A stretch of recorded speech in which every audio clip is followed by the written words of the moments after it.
Good morning. The adventure begins. I'm off to Wilton Marina to have a look at the boat that we've purchased being surveyed. It's early morning here, just in Sutton Coldfield. Over towards Wilton Marina is over in Daventry, for those that know it, or just outside of Daventry. And all being well, we'll have the boat within a couple of weeks, hopefully 3 weeks maybe, depends what work they might need to do to it. And we need to spend about 4 days getting it back into our neck of the woods. So yes, exciting times. Hello again. Same day, different hat, different coat. I'm now at Wilton Marina. The excitement builds, tension mounts. I'm a bit early. I had to sort of leave early because it was the notorious M6, which has got loads of these roadworks at the moment, you know, where they're trying to make the smart motorways and everybody has to go at 50 miles an hour, but everybody's trying to go at 55 miles an hour, and then some dickhead wants to go at 49 miles an hour. So I had to allow for all that shenanigans, but as it was, it went really well. So anyway, let me show you. This is Wilton Marina. I don't know what you can see there. Lots of boats down there. It's like a used car lot, but for boats. And so my beautiful boat is out there somewhere. It should have been lifted out of the water. That's what they need to do when they survey it. So I'm really interested in having a look at that. I want to get some photographs and a bit of filming of under the boat. It's not very often you get to see that. And the guy who's surveying it has been kind enough to say that I can kind of join him on that. So that will be educational for me. I need to know a lot more about what makes these things work and float and things like that.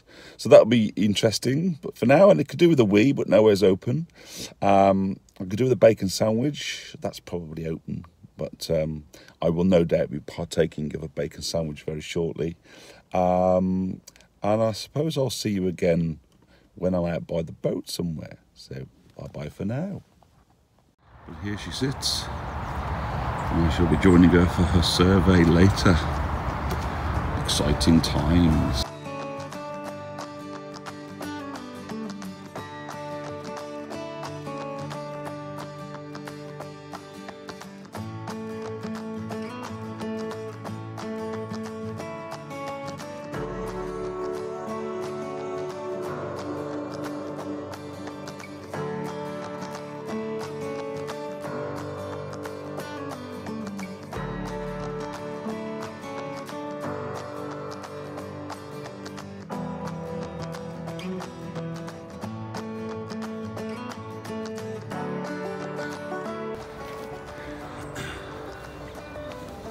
So the first little surprise of the day is that the bottom's not flat.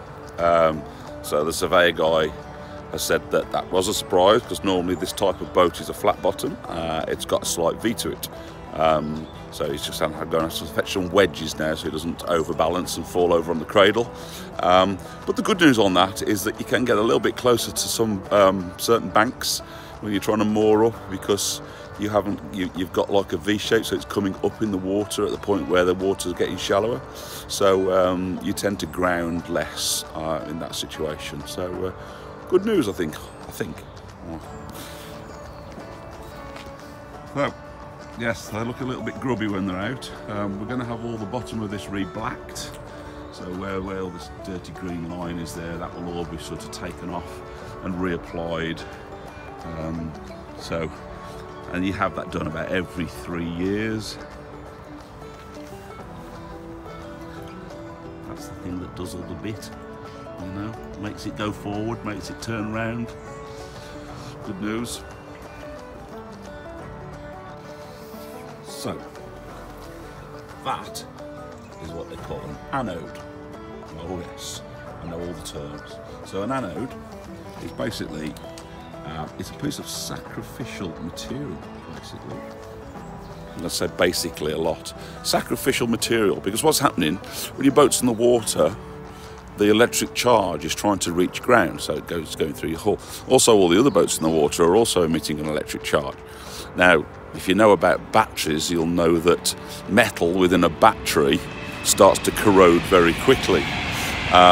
So the anode is put there. It's it's a more conductible piece of metal. I think it's sort of zinc or aluminium or something like that.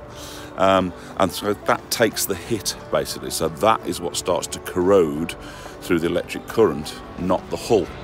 So it saves your hull. So you have your anodes changed every 2 or 3 years, and that makes sure then that your hull is not getting as badly affected by electrical current. How about that, eh? Bit of physics.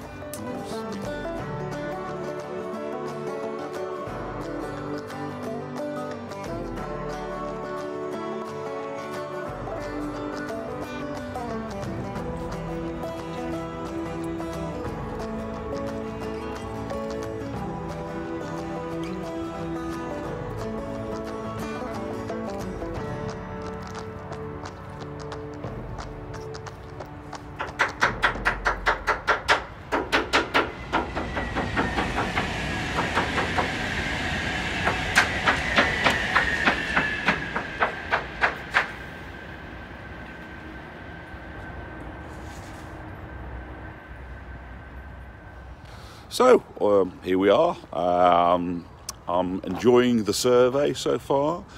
He's been down both sides of the boat, scraping off at sort of intervals down the side of the hull and then underneath. All good. I mean, so the boat's 23 years old, so you have to recognise that it is in a used condition and there's going to be a degree of wear. The surveyor thinks it's pretty good. He's happy with it. There's a couple of points that are probably 5 or 6 years away from plating, so that might be something that I might want to talk to the boatyard about now, because it only needs a little strip of steel put in at those points. It's kind of on the back corners, right on the bottom, where when people go around corners they're scraping it along the silt and stuff, and obviously there's a lot of wear as they come into banks and things. So it's not wear through corrosion and pitting, which is good. It's wear through rubbing. So he calls it clean wear. So it certainly shows that the boat's been looked after, and no, there's no corrosion there. So that's excellent. So I think we have to get the boat back into the water in a minute, and then run it up and check it. We're now aboard.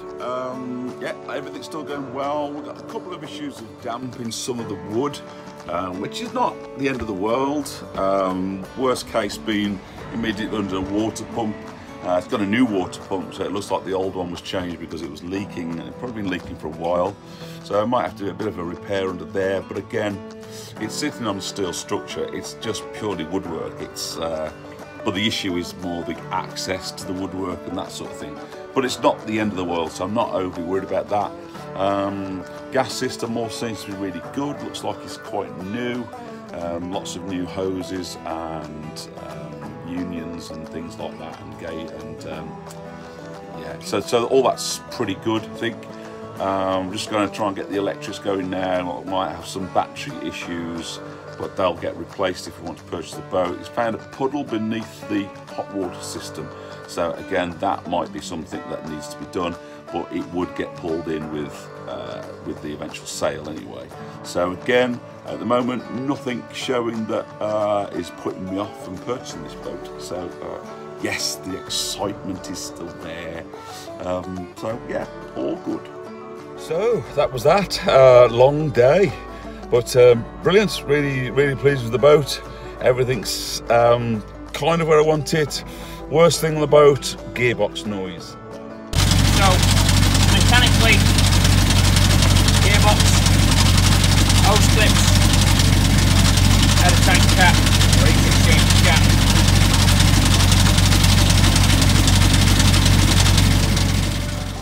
Everything else is kind of mainly cosmetic, which is not an issue to me really.